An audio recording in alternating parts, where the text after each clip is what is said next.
Good morning guys, welcome to banking English mania का। आज है 2 सितंबर और 2 सितंबर के द हिंदू आर्टिकल में आप सबका स्वागत है। तो चलिए बिना किसी देरी के शुरू करते हैं आज का पहला वर्ड। पहला वर्ड है अक्रेडिट। इसका मतलब हो जाएगा मान्यता देना या रिकॉग्नाइज को कहा जाएगा अक्रेडिट। जब किसी को अप्रूव किया जाता है या उसे मान्यता दी जाती है, सपोर्ट किया जाता है या उसे फेवर किया जाता है। जैसे कि नए नए स्कूल खुलते हैं तो शुरुआत में उसके पास अपना कोई लाइसेंस नहीं होता है, तो उसे जो पुराना कॉलेज होता है कोई, उससे मान्यता प्रदान की जाती है, उससे उसको रिकॉग्नाइज किया जाता है या उससे फेवर किया जाता है, वो होता है अक्रेडिट। ठीक है, किसी को मान्यता देना।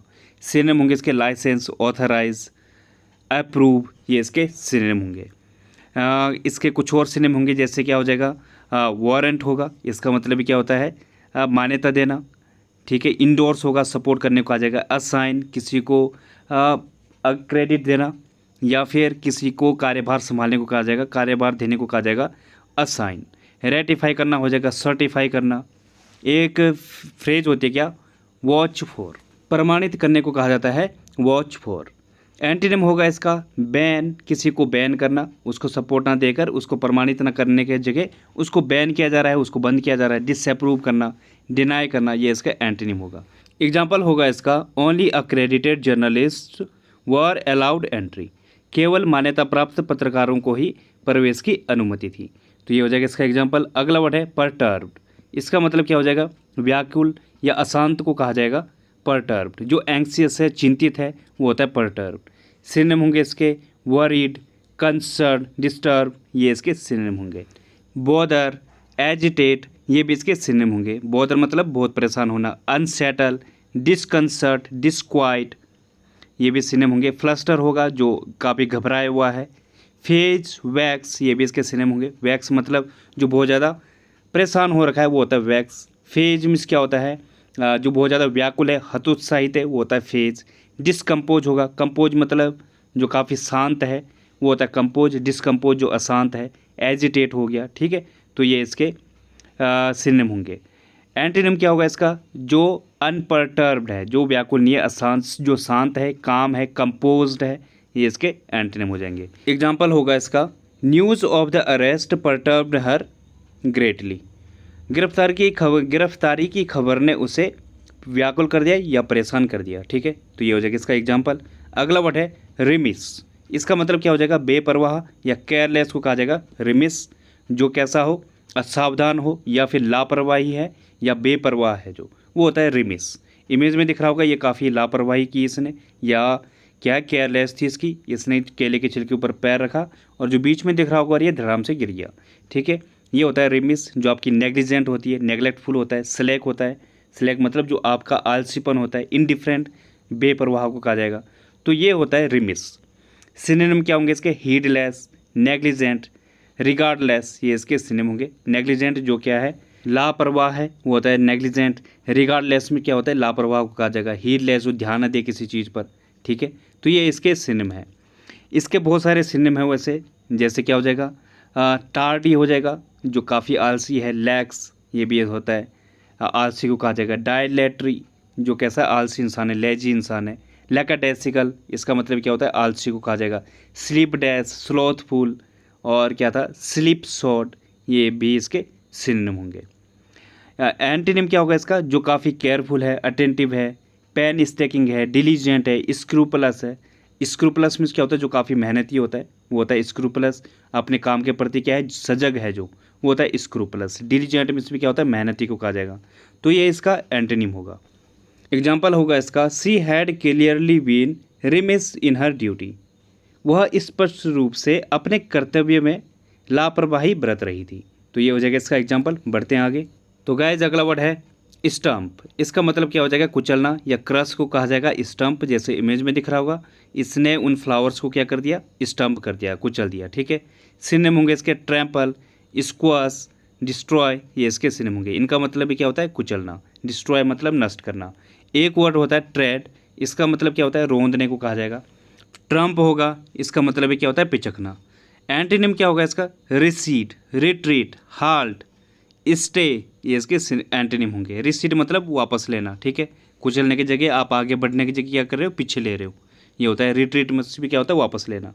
तो ये इसके एंटोनिम होंगे। एग्जाम्पल होगा इसका, why did you stump on that insect, तुमने उस इंसेक्ट को क्यों कुचला, तो ये हो जाएगा इसका एग्जाम्पल। अगला वर्ड है फ्रूविशन, इसका मतलब क्या हो जाएगा, सफलता या सक्सेस को कहा जाएगा फ्रूविशन। आनंद या भोग विलास, जो सुख है उससे कहा जाएगा फ्रूविशन।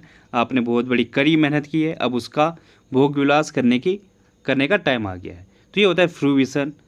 फुलफिलमेंट, अटेनमेंट, रियलाइजेशन, ये इसके सिनोनिम होंगे। फुलफिलमेंट, जब आपको सफलता मिल गई हो या आपको कोई चीज़ प्राप्त हो गई हो। अटेनमेंट, रियलाइजेशन, ये इसके सिनोनिम होंगे।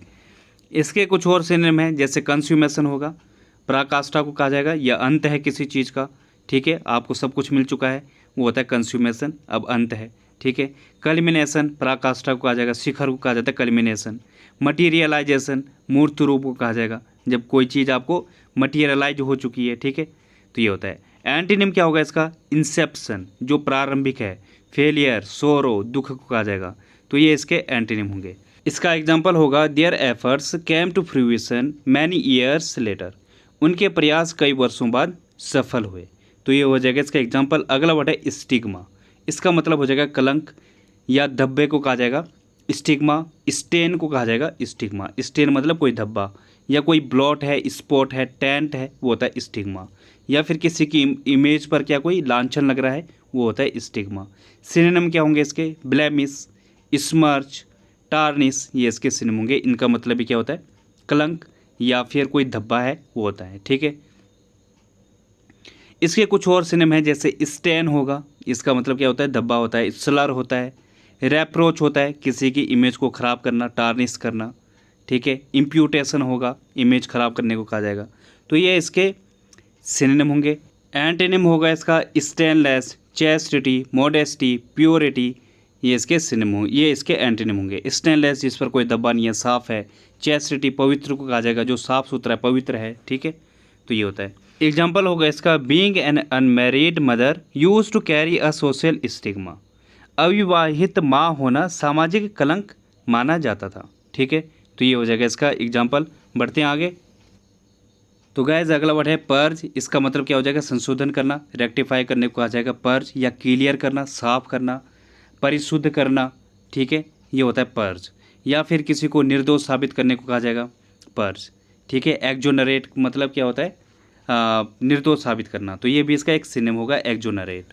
इसके सिनोनिम होंगे सेंसर, क्लींस, प्योरीफाई, ये इसके सिनोनिम होंगे। एक और वर्ड होता है परिशुद्ध करने को, क्या कहा जाता है, एक्सपर्गेट, इसका मतलब भी क्या होता है, शुद्ध करना, ठीक है। एक्सपिएट होगा, शुद्ध करना भी होता है इसका मतलब, और क्षतिपूर्ति को भी कहा जाता है एक्सपिएट।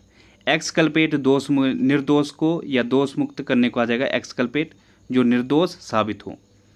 एब्सॉल्व होगा, विंडिकेट, ये भी निर्दोष साबित करने को आ जाता है, ठीक है, तो ये भी इसका एक सिनोनिम होगा।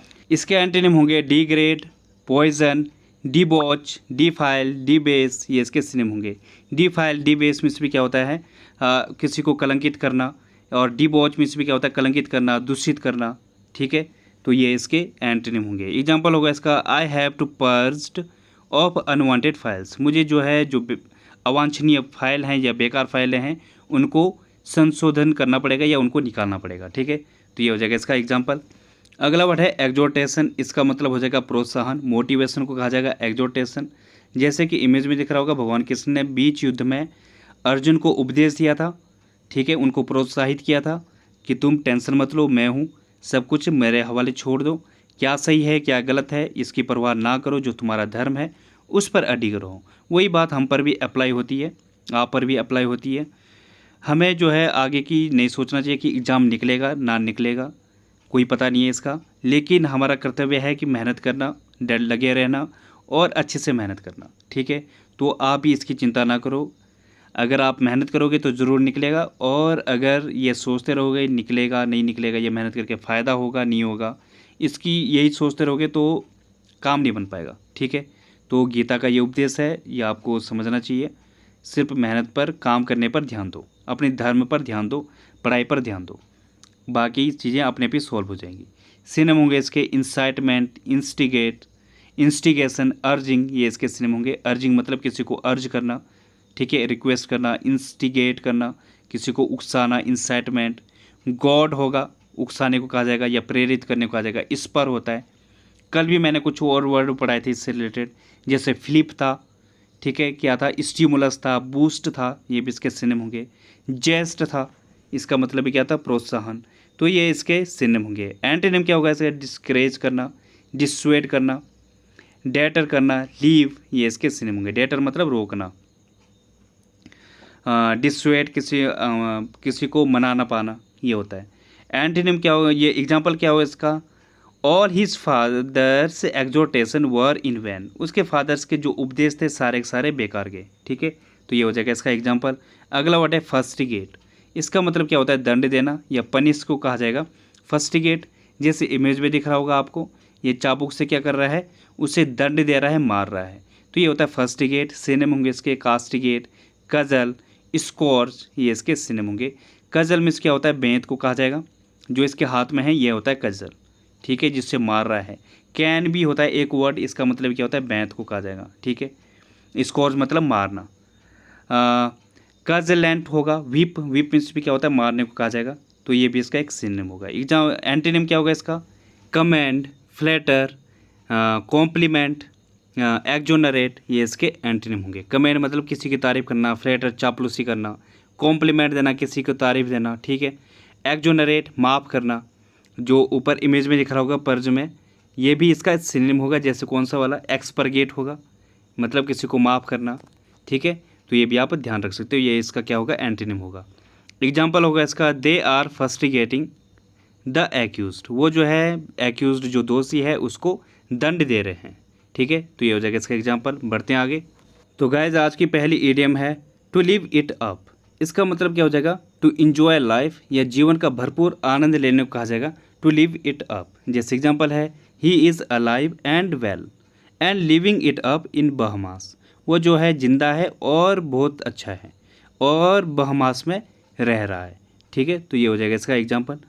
अगली इडियम है, the lights are on but nobody is home, इसका क्या मतलब हो जाएगा, अ डम पर्सन को कहा जाएगा, a lights are on but nobody is home, ठीक है।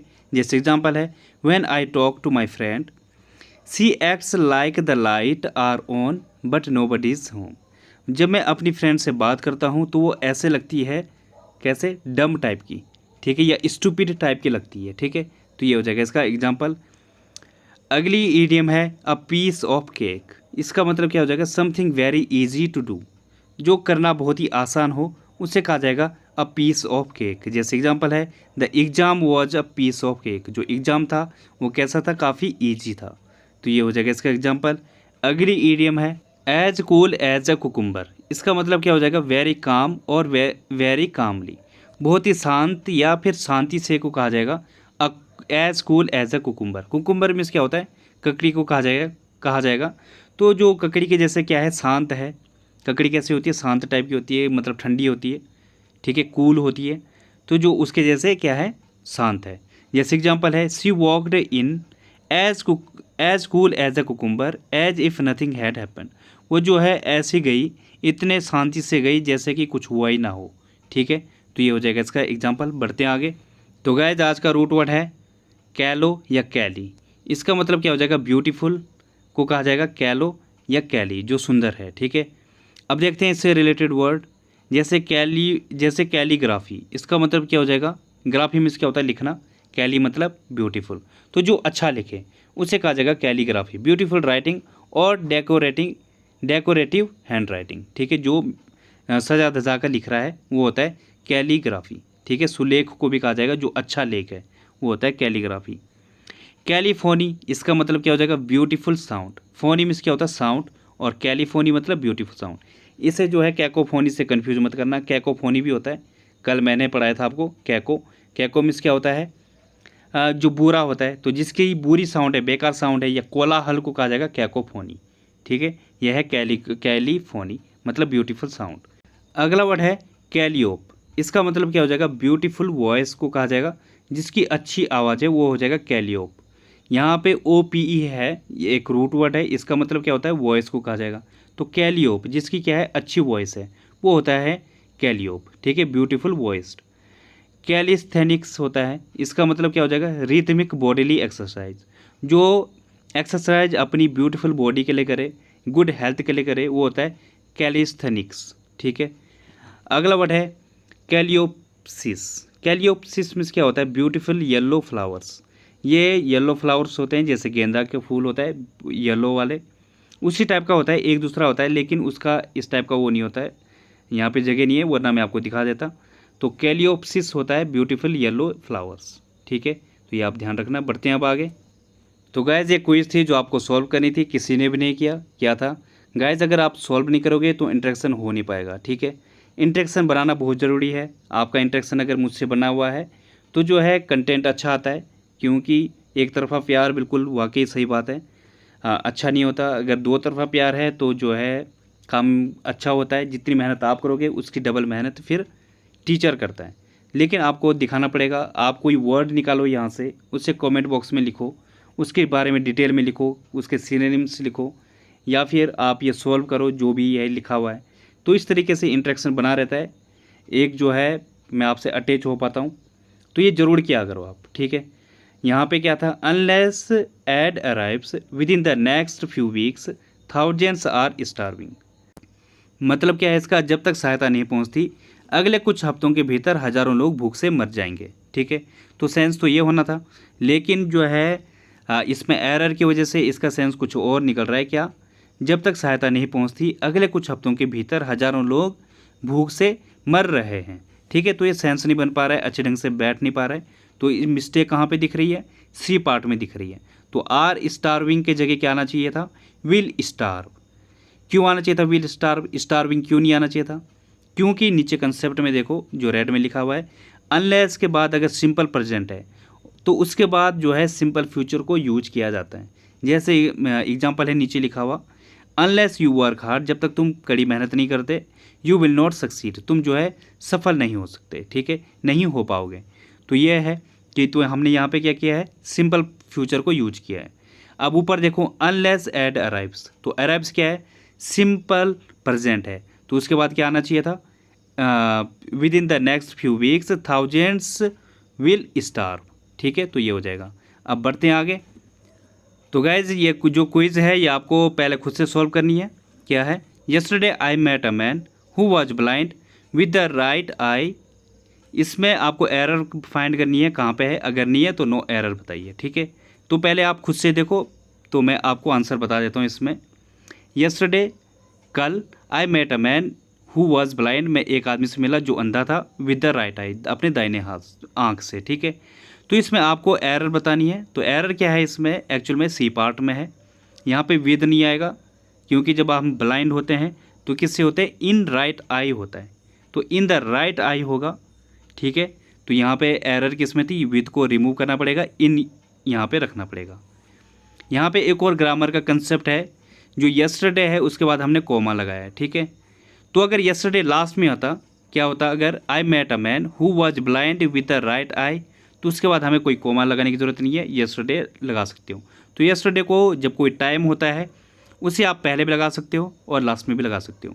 लेकिन ध्यान देने की ज़रूरत यह है कि अगर पहले लगा हुआ है वो टाइम, तो उसमें जो है कोमा लगाने की ज़रूरत पड़ेगी, ठीक है। तो ये जो है राइटिंग स्किल का वो है था, कंसेप्ट था। जब कभी लिखोगे ऐसे वगैरह तो यहाँ पे आपको ध्यान देने की ज़रूरत पड़ेगी, ठीक है।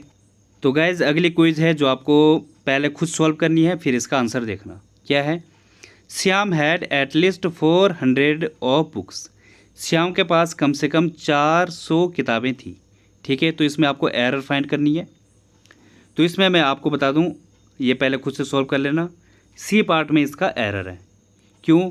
यहाँ पे 100 ऑफ बुक्स है, तो यहाँ पे ऑफ जो है गलत यूज हुआ है, इसको रिमूव करना पड़ेगा, ठीक है।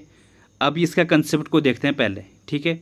डोजन हो गया, स्कोर हो गया, या 100, 1000, मिलियन, बिलियन, इस टाइप के जब एडजेक्टिव आए के पहले यदि ए का प्रयोग हो या किसी नंबर एडजेक्टिव का प्रयोग हो। नंबर एडजेक्टिव क्या होते हैं? जैसे 2, 3, 4, 5, 6 इस तरीके से आए, 500 आए, इस तरीके से आए। तो डोजन स्कोर के बाद ऑफ का प्रयोग नहीं होता है, बल्कि इसके बाद क्या होता है? जो नाउन होता है उसे प्लूरल फॉर्म में यूज करते हैं, ठीक है। जैसे नीचे एग्जांपल देखो, 100 बुक्स, यहाँ पे आगे ए आया है, एक एडजेक्टिव है, ए नंबर एडजेक्टिव है, तो 100 बुक्स, तो बुक्स क्या है? प्लूरल फॉर्म में आ गई। यहाँ पे ऐसा नहीं आएगा 100 ऑफ बुक्स। वैसे 500 बुक्स, तो यहाँ पे 5 लगा है, एडजेक्टिव है 5, नंबर एडजेक्टिव, 100 बुक्स, यहाँ पे ऐसा नहीं हुआ है 100 ऑफ बुक्स, या 2 डजन ऑफ बनानाज, तो ऑफ नहीं आएगा, यहाँ पे क्या आएगा, ऑफ बनाना भी नहीं आएगा, बनाना जाएगा, 2 डजन बनानाज। ठीक है, तो ध्यान देना इस बात पे। तो यहाँ पे भी क्या था, 100 ऑफ बुक्स, ऑफ को हटाना पड़ेगा और बुक्स सही है। ठीक है, तो ये होगा। तो गाइज आपको बताना है इनसाइट और इंसाइट में क्या अंतर है, ये आपको कमेंट बॉक्स में लिखना है। और दूसरी जो क्विज है ये आपको खुद सॉल्व करनी है क्या है, और ये भी आपको कमेंट बॉक्स में लिखना है। The cat chased a bird who flew and perched itself on a branch of tree. ठीक है, इसमें कहाँ एरर है ये भी आपको कमेंट बॉक्स में लिखना है। तो गाइज आज के लिए बस इतना ही। थैंक यू, धन्यवाद।